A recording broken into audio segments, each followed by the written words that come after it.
Salut toi.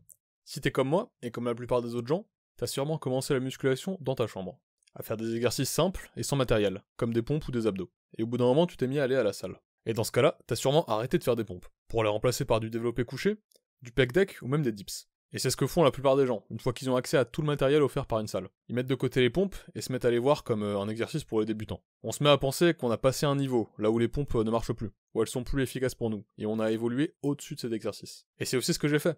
Alors qu'au début j'ai commencé par un programme à la maison, où je faisais des centaines de pompes par jour, en allant à la salle, j'ai fini par les abandonner pendant quelques années, en pensant qu'elles ne pouvaient plus rien m'apporter. Mais c'était pourtant une grave erreur. Les pompes peuvent être une excellente addition à ton programme, et te mener à de très bons gains, que tu sois débutant ou plus avancé. Et ce notamment pour la prise de muscle. Donc aujourd'hui, on va voir pourquoi les pompes sont aussi bonnes pour l'hypertrophie, les variations que tu peux utiliser pour les adapter à ton niveau actuel, comment les améliorer avec un minimum de matériel supplémentaire, comment les intégrer à un programme complet, et leurs avantages exclusifs, qu'on ne retrouve nulle part ailleurs. Donc si la vidéo finit par être utile, abonne-toi et partage la chaîne pour que je puisse faire plus de vidéos qui t'aident à atteindre tes objectifs. Bon du coup les pompes, normalement tu connais. Excellent exercice de base pour les pecs et les épaules, et qui stimule aussi un petit peu les triceps selon les variations. Une poussée horizontale faite tout simplement en poussant le poids du corps à partir du sol. Si tu peux pas encore en faire beaucoup, ou alors pas beaucoup de bonne qualité, et que tu veux apprendre à les maîtriser, tu peux aller voir le guide sur les pompes que j'ai déjà fait. Mais aujourd'hui, on va voir comment aller plus loin que ça, et les utiliser de façon à te challenger même au-delà du stade de débutant. Parce que oui, les pompes sont en réalité un excellent exercice pour tous les niveaux, parce qu'elles sont modifiables à souhait pour te permettre de mieux stimuler tes muscles, une fois que ça devient trop simple. Par exemple, une fois que tu peux faire une trentaine de pompes bien propres au cours d'une seule série, ça devient trop facile pour stimuler de manière optimale l'hypertrophie. Et les séries longues, ça devient très vite trop lourd. Donc tu peux rendre l'exercice plus difficile en ajoutant par exemple une inclinaison, donc en surélevant tes pieds. Ça a pour effet de diminuer le poids qui est sur tes jambes et d'augmenter le poids qui est sur tes bras. Donc ça te fait soulever plus de poids et ça rend l'exercice plus difficile. Et une fois que tu maîtrises une légère élévation, tu peux aller de plus en plus haut. Ça prolonge déjà bien le temps où les pompes sont utiles, parce que pour faire plusieurs séries de pompes inclinées de 30 reps, c'est déjà pas mal. Mais au bout d'un moment, on arrive à un problème. C'est que les pompes trop verticales stimulent de moins en moins bien les pecs au profit des épaules. Donc du coup c'est super si on veut stimuler ses épaules et faire un exercice pour ça, mais ça en fait un exercice pec bien moins puissant. Pour remédier à ça, il existe une deuxième possibilité pour rendre les pompes plus difficiles. Ajouter un déficit au mouvement. Ça veut dire qu'au lieu de se faire bloquer par le sol, on surélève ses mains. Que ça soit avec des poignées ou en les mettant sur des poids par exemple, ce qui fait qu'on peut descendre plus bas. Et ça a le double effet de plus stimuler les pecs, donc en les étirant plus, ce qui peut permettre plus d'hypertrophie, et aussi de rendre l'exercice plus difficile, ce qui le rend utile et à ton niveau pendant plus longtemps. Et là, pareil qu'avec l'inclinaison, tu peux aller de plus en plus profondément au fur et à mesure, pour rendre ça de plus en plus dur. Mais non seulement avec ça, il faut y aller progressivement et faire attention, parce que par exemple là je me suis déjà légèrement fait mal en allant trop profondément, trop vite, mais si on redescend trop loin, ça commence à devenir juste instable. Il y a un moins bon exercice pour la prise de muscle que pour la mobilité. Donc c'est une option viable, mais si ton objectif c'est l'hypertrophie sur le long terme, je te conseille de faire comme moi.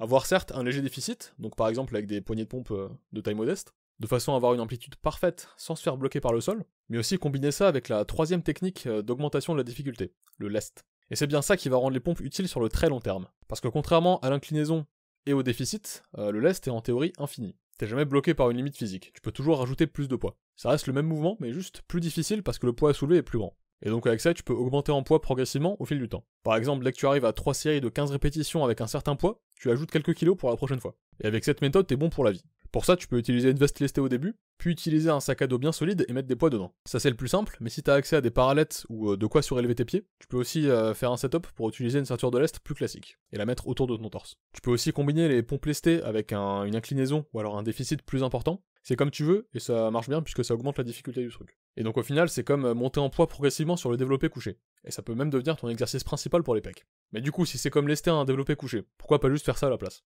Avec un développé couché, t'as pas besoin de remplir un sac et de te le mettre sur le dos. Et c'est peut-être plus simple à mettre en place au final. Et bah je te conseille quand même de ne pas abandonner les pompes, parce qu'elles ont des avantages exclusifs que même le développé couché ne possède pas. Par exemple, avec les pompes en déficit, on peut atteindre un étirement des pecs et des épaules, impossible à obtenir au bench, parce que la barre est juste bloquée par ton torse. Et même avec des haltères, au bout d'un moment on est bloqué quand ils deviennent trop gros. Mais encore si c'était que ça, on pourrait faire des dips à la place du bench, qui offrent eux aussi un très bon étirement. Et du coup les pompes ont un autre atout, qu'on retrouve lui nulle part ailleurs. Elles font fortement travailler les abdos, mais aussi et surtout les muscles dentelés, aussi appelés les serratus. Ça c'est dû à la position de gainage qu'on doit garder tout au long du mouvement, puisqu'on doit garder le corps bien droit, et aussi à la protraction d'omoplates quand on est en haut du mouvement.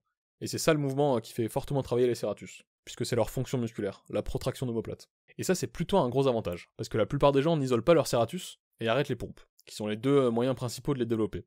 Alors que c'est un muscle très esthétique, qui fait parfaitement la liaison entre le dos et les abdos. Et donc si tu deviens fort aux pompes, ces muscles se développeront aussi, en plus des pecs et des épaules, ce que le développé couché ne peut pas t'offrir. Et je trouve aussi que les pompes sont moins fatigantes sur le corps qu'un bench bien lourd. Et ça notamment sur l'articulation des épaules, ce qui permet une meilleure récupération et l'accumulation de plus de volume de qualité, ce qui peut au final mener à une meilleure hypertrophie. Mais au final, les 3 exos principaux pour les pecs sont tous très bons, et j'avais déjà comparé les pompes, les dips et le développé couché dans une autre vidéo. Il faut juste se rendre compte que les pompes ont aussi leur place dans ce trio d'excellence, elles qui sont souvent trop sous-cotées. Tu peux même les utiliser dans ton programme comme exercice principal pour tes poussées horizontales. Tu peux par exemple commencer tes séances avec des séries de pompes lestées de 8 à 12 ou de 10 à 15 reps.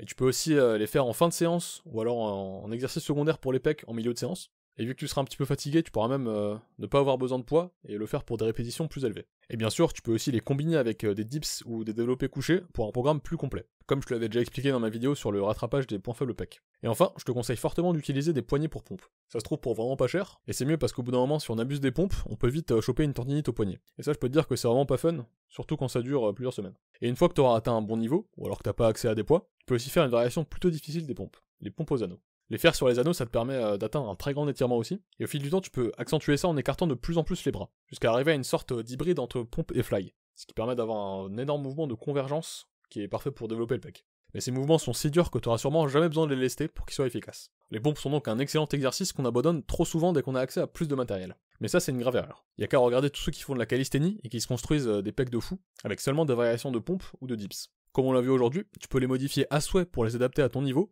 et donc les utiliser pour progresser à tout jamais. Si cette vidéo t'a appris des trucs, n'oublie pas de t'abonner à la chaîne et de la partager à un pote qui a arrêté de faire ses pompes au profit du bench. Tu peux aussi aller voir les autres vidéos, comme celle sur pourquoi les morphotypes sont bullshit et ne font que ralentir ton programme. Et bien sûr, si t'as une quelconque question ou suggestion, n'hésite pas à la poser en commentaire.